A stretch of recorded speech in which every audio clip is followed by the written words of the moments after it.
Bonjour, carton plein pour les 4 sites lyonnais de GL Events sous la bannière Lyon for Events, à savoir Eurexpo, le Centre des Congrès de Lyon, la Sucrière et le Matmut Stadium Gerland.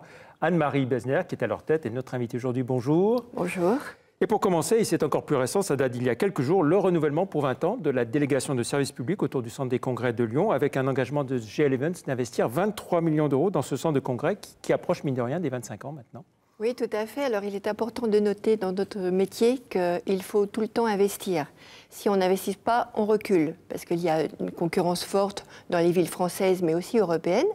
Mais notre palais des congrès est déjà un très beau site, mais nous avons malgré tout à le renouveler. Matériel de bureau, matériel de mobilier, sièges, toute une plan de rénovation qui va donc pour la satisfaction des visiteurs et puis les candidatures d'organisateurs de congrès. Voilà, donc 23 millions d'euros, dont 12 millions immédiatement. Et puis, puisqu'on parle d'investissement, il y a aussi les 16,5 millions d'euros engagés à Eurexpo pour la réalisation du hall 7, 10 000 m² supplémentaires et qui seront opérationnels dès le mois d'octobre. Dès le mois d'octobre, et ceci pour l'inauguration du salon Equita. Equita va être le premier de nos grands salons à occuper toute la surface, la nouvelle surface, je dirais, puisque maintenant nous allons passer à 140 000 m², ce qui nous positionne cette fois-ci dans les parcs européens dans le top 14. Voilà. Et puis Gerland, pour sa première année d'exploitation, par GL Events, affiche déjà presque 160 événements en 12 mois, c'est ça? C'est confirmé, vous êtes un redoutable concurrent pour le grand stade de l'OL? Alors, on n'est pas concurrent, ça va vous surprendre. D'abord, si vous voulez, à Lyon, je crois qu'il y a de la place pour tout le monde. Oui, bien sûr. Et que, y compris GL Events, on partage ensemble surtout l'amour de notre destination et son développement. On se bat plutôt contre les villes européennes ou Paris, très souvent.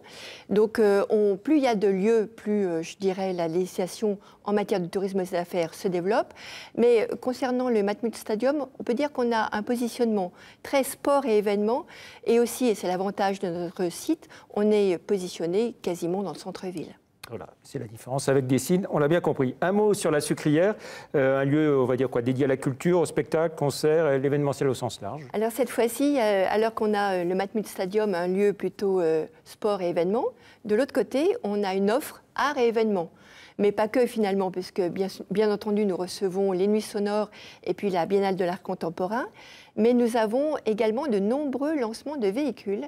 Et nous sommes très fiers d'avoir reçu et accueilli Linda Jackson, qui est la présidente de la marque Citroën, pour le lancement de la C3 en 2016 et qui a été le lancement de presse mondiale.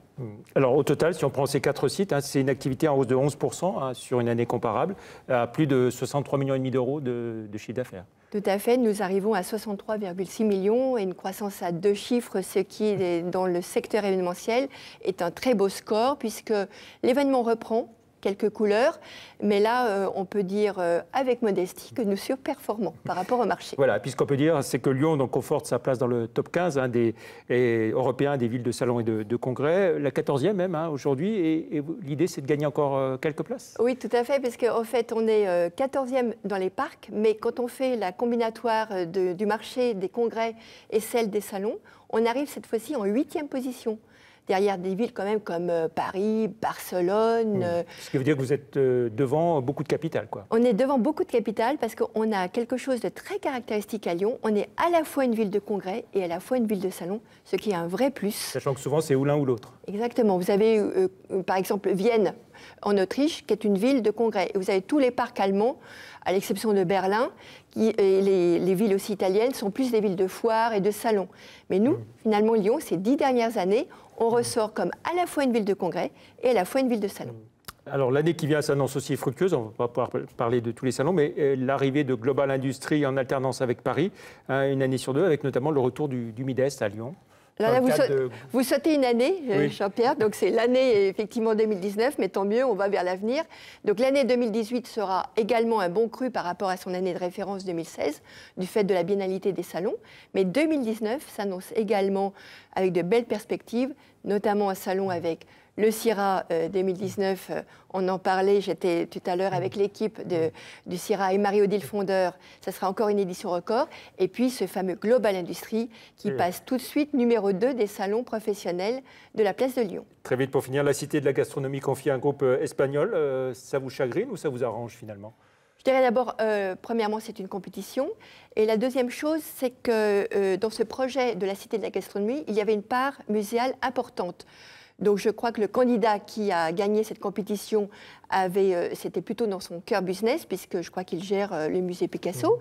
Et puis enfin, je dirais pour terminer, quand on a des événements comme le CIRA et le Bocuse d'Or, un jour ou l'autre, nous allons travailler ensemble dans la tradition du faire ensemble de la ville de Lyon. Un mot sur GL Events qui a été sous les feux de l'actualité à propos des offres, des remises qui ont été offertes au candidat Emmanuel Macron et des liens entre le nouveau président de la République et le président de GL Events. Est-ce qu'il y a eu favoritisme envers le candidat Emmanuel Macron? Alors je crois que je ne vais pas vous répondre directement, je vais vous renvoyer à ce qu'a très bien dit notre président Olivier Ginon sur BFM Télé et sur Les Échos.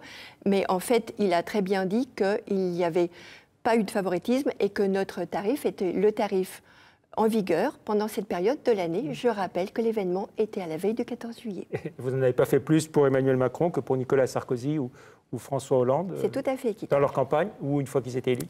Voilà, je crois que je vous ai répondu, Jean-Pierre, et je vous invite à revisiter à nouveau BFM TV Business d'Olivier Ginon, et qui dit ça très très bien et bien mieux que moi. On regardera surtout Anne-Marie Besner sur TLM dans l'invité de la rédaction. Merci, au revoir. Merci.